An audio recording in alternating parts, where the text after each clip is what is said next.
Willie, thanks for talking to us again. We've just had the Labour Court recommendation here in Ireland to resolve the dispute between Aer Lingus management and the pilots union.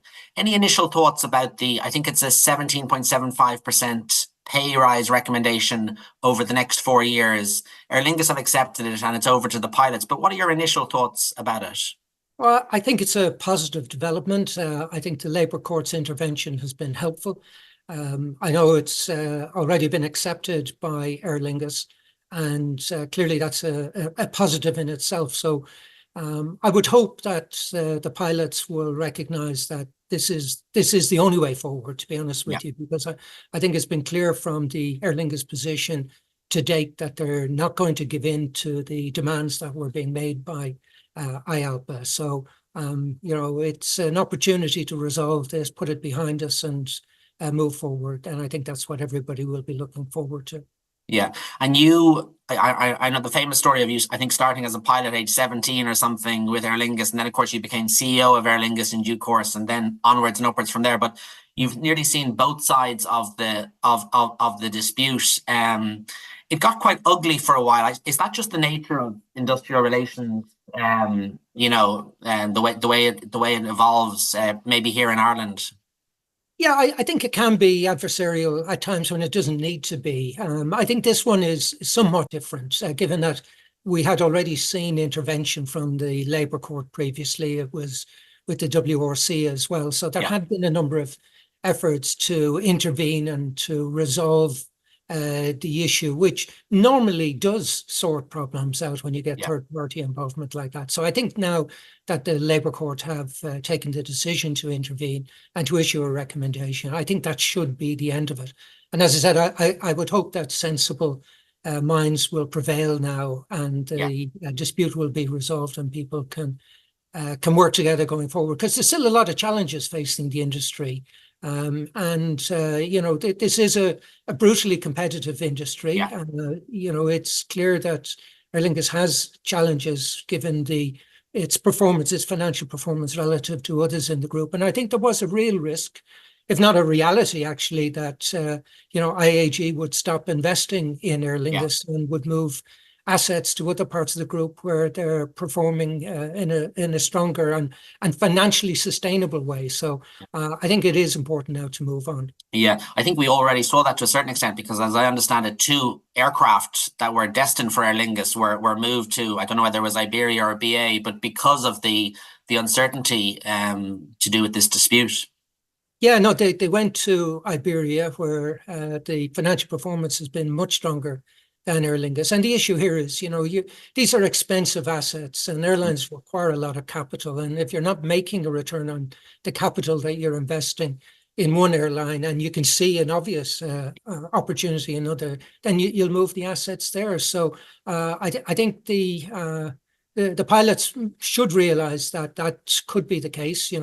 Nobody wants to see Aer Lingus starved of investment. It's done a really good job to date, but it does have challenges, and it's now time, I think, for everybody to work together to overcome the challenges and ensure that Aer Lingus is capable of sustaining further investment and growth where there are significant opportunities, particularly on the transatlantic. Yeah, and it's massive inconvenience, massive cost to Aer Lingus, massive disruption for passengers and tourism. So, as you say, fingers crossed we can just move on from here.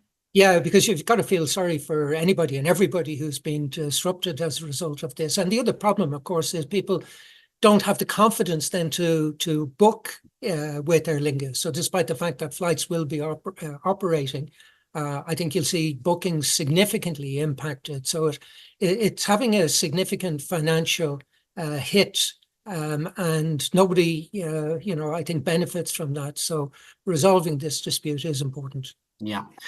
Wearing your IATA hat, where is global aviation at the moment? You mentioned how competitive the sector is. Demand seems to have rebounded since the pandemic. But where globally is aviation at in terms of recovery, I suppose, to pre-pandemic levels? Yeah, at a global level, we're above where we were in 2019. Now, there are some regional variations, particularly the Asia Pacific region, which is still lagging behind. So it's about 8% below where they were in 2019, but that's been offset by growth in other parts of the world. And I think we see evidence now of Asia catching up.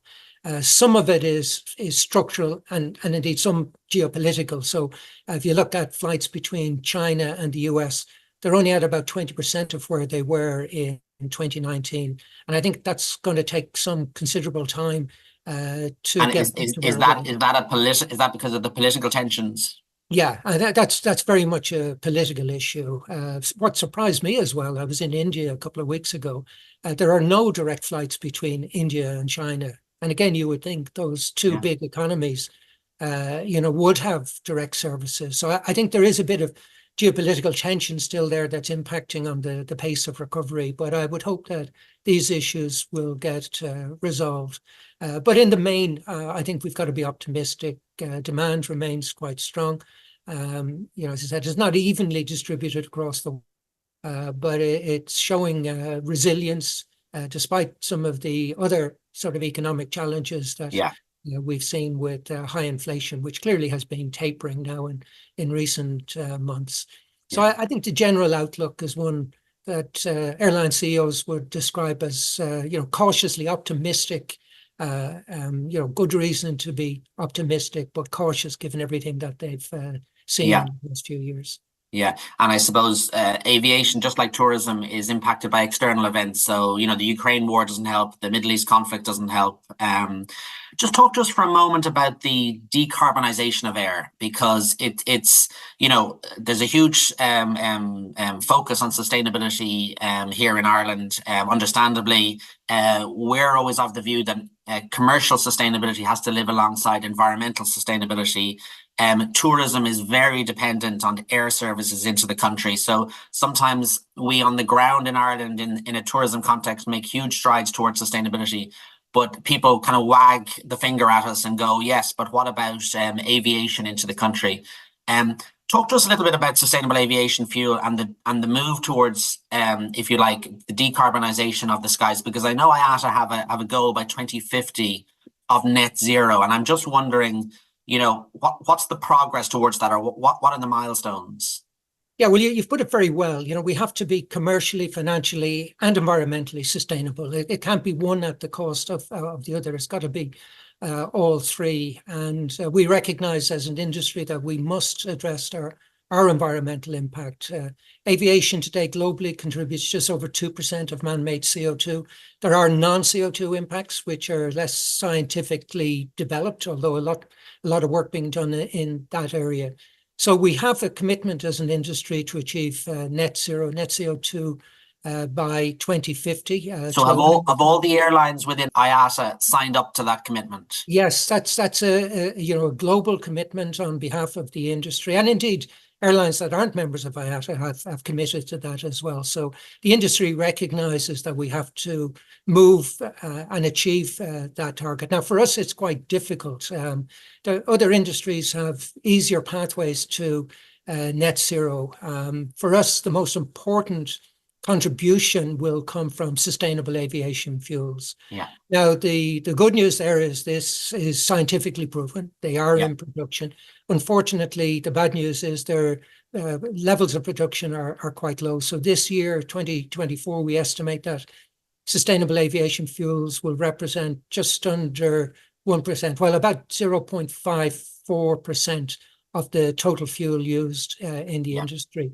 Now, we are seeing some positive developments, particularly in the US, where there's been a significant ramp up of production of sustainable aviation fuels on the back of the US government's financial support for sustainable products. So you have federal incentives and state incentives, which has kickstarted the industry there. Yeah, and I suppose those sort of stimuli or incentives, I mean, it's good for jobs as well in the localities, as well as obviously for the environment. So if Europe did something similar, there should be a bounce. Yeah, it's a real win-win.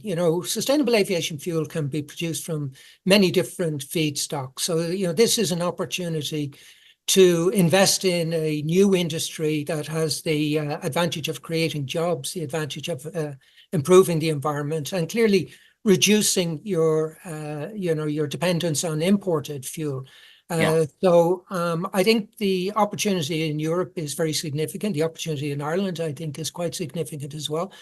We believe that governments should create a policy framework that will incentivize investment in sustainable fuel. And we're not asking to be treated any differently.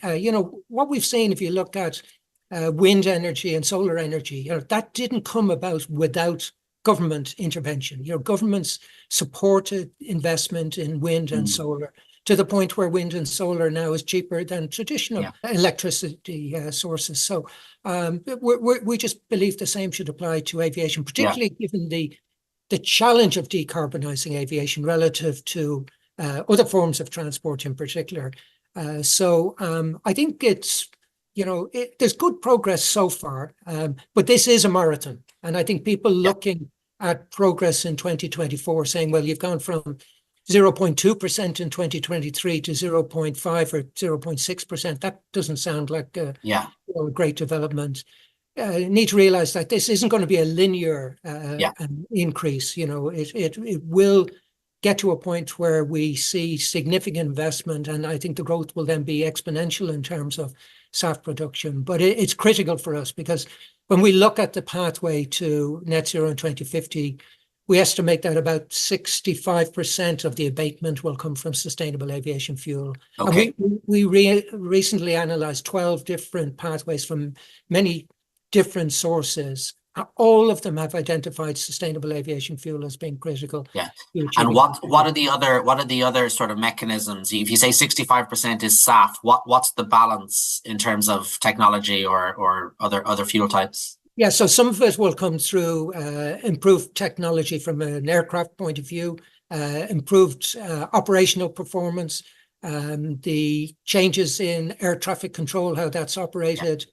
There will be, carbon capture will also provide an element of that. We think by 2050, hydrogen-powered aircraft will create an element of a reduction. I think hydrogen for me is likely to be the big contributor beyond 2050, but between 2040 and 2050, I think we will see hydrogen, as well as things like hybrid electric playing a part. But the most significant contribution will come from sustainable aviation fuels.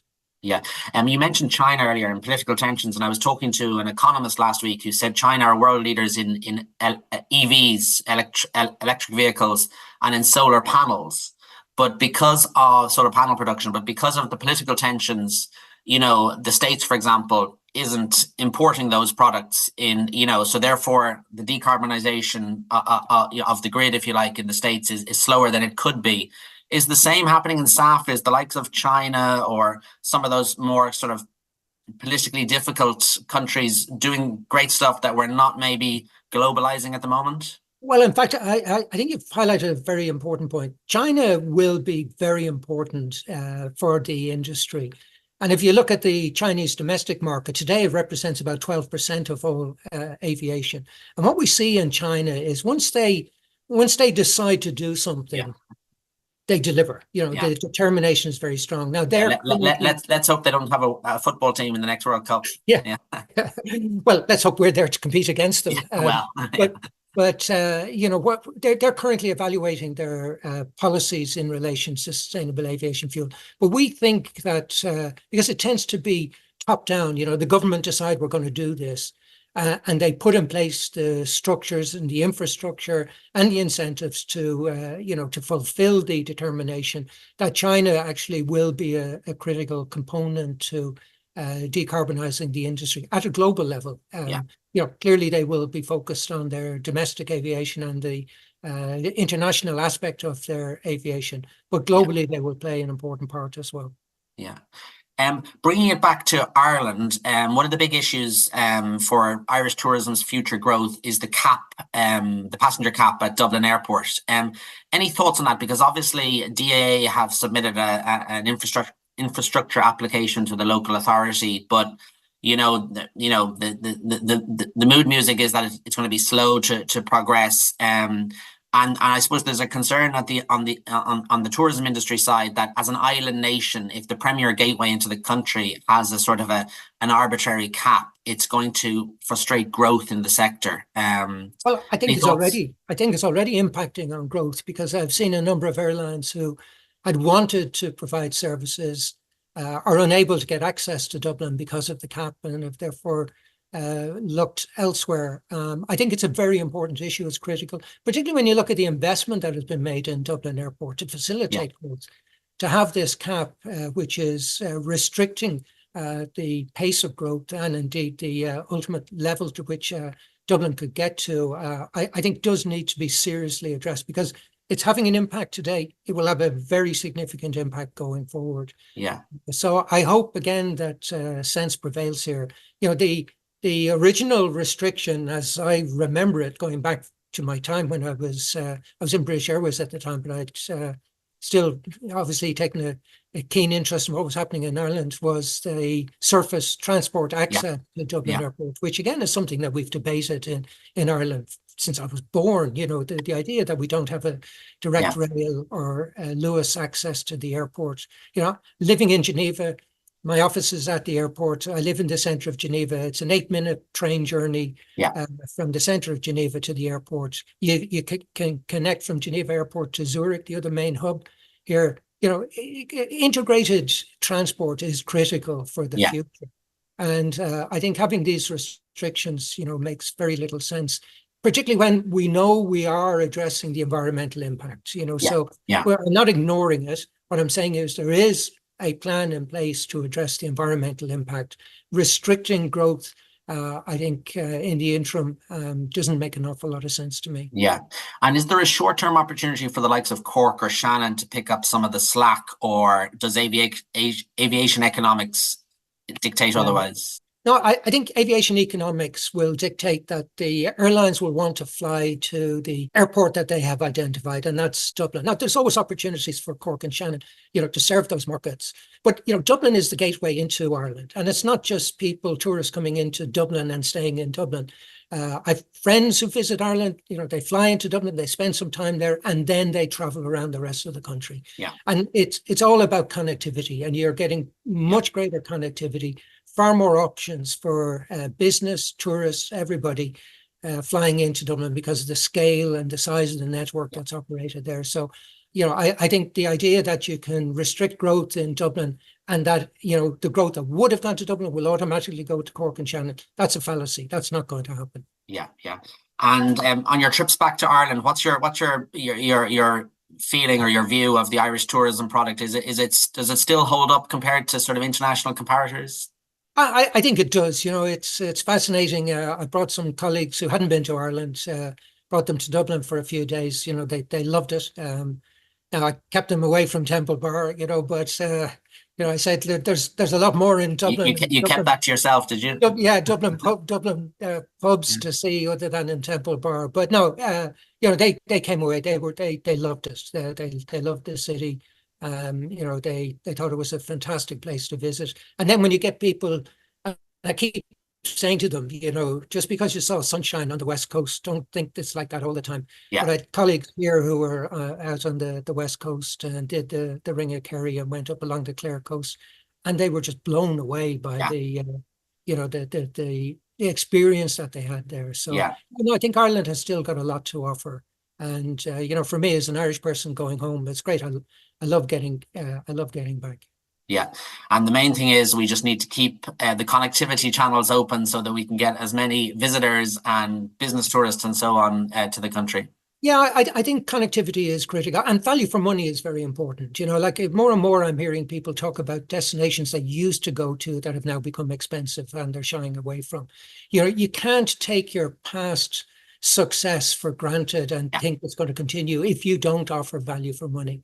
Yeah. And, it's a challenge for all tourist destinations. But I think in Ireland, we've got to be very conscious of that, because we're not offering sunshine. Yeah. If people want a sun holiday, they're not going to go to Ireland. We're offering experience, and they want to experience Ireland and feel that they're getting value for the money that they're spending there. Yeah. Great. Willie, thank you so much for your time. Not at all. Great to talk to you, Owen.